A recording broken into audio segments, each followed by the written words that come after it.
Top quality और consistent performance के लिए सिर्फ सिल्वर पंप नाम याद रखना।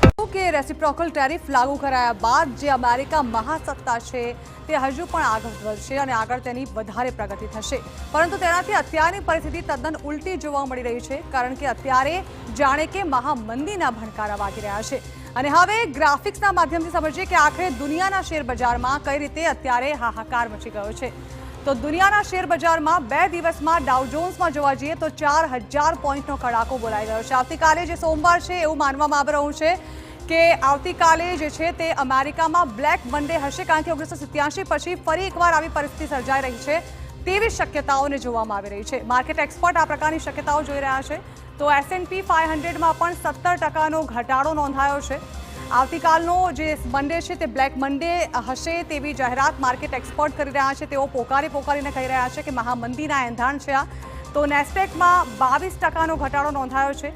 શેર બજારમાં રેસિપ્રોકલ ટેરિફની જાહેરાત કર્યાના બીજા દિવસે ખૂબ જ મોટો ફેરફાર જોવા મળ્યો હતો અને શેર બજાર જે છે અમેરિકન શેર બજાર તે તૂટી પડ્યું હતું।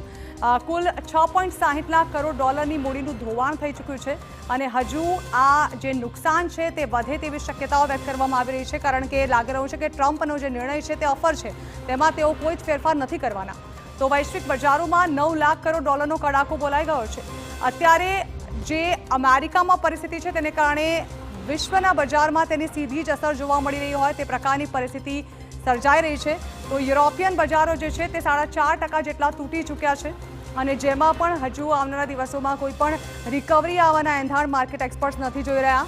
એટલે કે મેં કહ્યું તે પ્રમાણે કે મહાસત્તા જે છે તે વધુ પ્રગતિ કરશે તેવી આશા ટ્રમ્પને ચોક્કસથી છે, પરંતુ પરિસ્થિતિ કંઈક એવી છે કે અત્યારે અમેરિકા તેનાથી તદ્દન ઉલટું મંદીમાં ધકેલાઈ જાય તેવી ચેતવણી ત્યાંના જે માર્કેટ એક્સપર્ટ્સ છે તે આપી રહ્યા છે। જે સલાહકારો છે તે આ મુદ્દાને લઈને ટ્રમ્પ સરકાર પર વિરોધ વ્યક્ત કરી રહ્યા છે અને જે રીતે સ્થાનિકો તો છે તે સતત વિરોધ નોંધાવી જ રહ્યા છે।